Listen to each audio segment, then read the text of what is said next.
بسم الله الرحمن الرحيم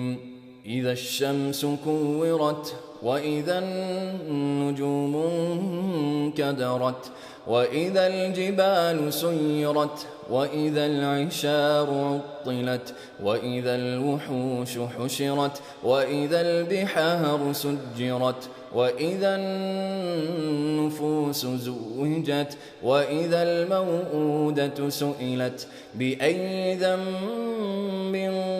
قتلت. شروع اللہ کا نام لے کر جو بڑا مہربان نہایت رحم والا ہے. جب سورج لپیٹ لیا جائے گا اور جب تارے بے نور ہو جائیں گے اور جب پہاڑ چلائے جائیں گے اور جب بیاہنے والی اونٹنیاں یوں ہی چھوڑ دی جائیں گی اور جب وحشی جانور جمع کیے جائیں گے اور جب سمندر آگ ہو جائیں گے اور جب روحیں جسموں سے ملا دی جائیں گی اور جب اس بچی سے جو زندہ دفنا دی گئی ہو پوچھا جائے گا کہ وہ کس گناہ کے سبب قتل کر دی گئی. وَإِذَا الصُّحُفُ نُشِرَتْ وَإِذَا السَّمَاءُ كُشِطَتْ وَإِذَا الْجَحِيمُ سُعِّرَتْ وَإِذَا الْجَنَّةُ أُزْلِفَتْ علمت نفس ما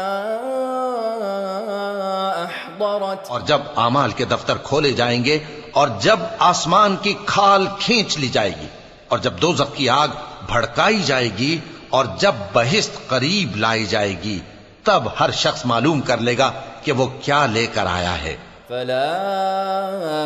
اقسم بالخنس الجوار الكنس والليل إذا عسعس والصبح إذا تنفس إنه لقول رسول كريم ذي قوة عند ذي العرش مكين مطاع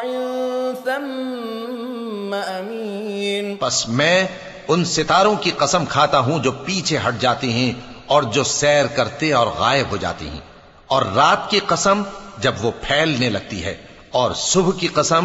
جب وہ نمودار ہوتی ہے کہ بے شک یہ قرآن اس فرشتہ عالی مقام کا سنایا ہوا پیغام ہے جو صاحب قوت ہے، مالک عرش کے ہاں اونچے درجے والا ہے، سردار ہے، ساتھ ہی امانتدار ہے. وما صاحبكم بمجنون ولقد رآه بالأفق المبين وما هو على الغيب بضنين وما هو بقول شيطان رجيم فأين تذهبون. اور مکے والو تمہارے رفیق یعنی ہمارے پیغمبر صلی اللہ علیہ وآلہ وسلم دیوانے نہیں ہیں، اور بے شک انہوں نے اس فرشتے کو آسمان کے کھلے کنارے پر دیکھا ہے اور وہ غیب کی باتوں کے ظاہر کرنے میں بخیل نہیں، اور یہ کسی شیطان مردود کا کلام نہیں ہے.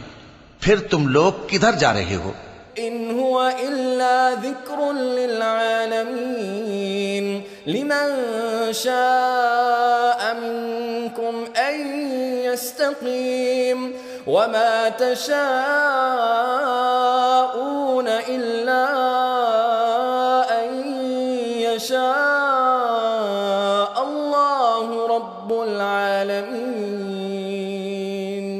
یہ قرآن تو تمام جہانوں کے لیے نصیحت ہے، یعنی اس کے لیے جو تم میں سے سیدھی راہ چلنا چاہے، اور تم لوگ کچھ بھی نہیں چاہ سکتے مگر وہی جو اللہ رب العالمین چاہے.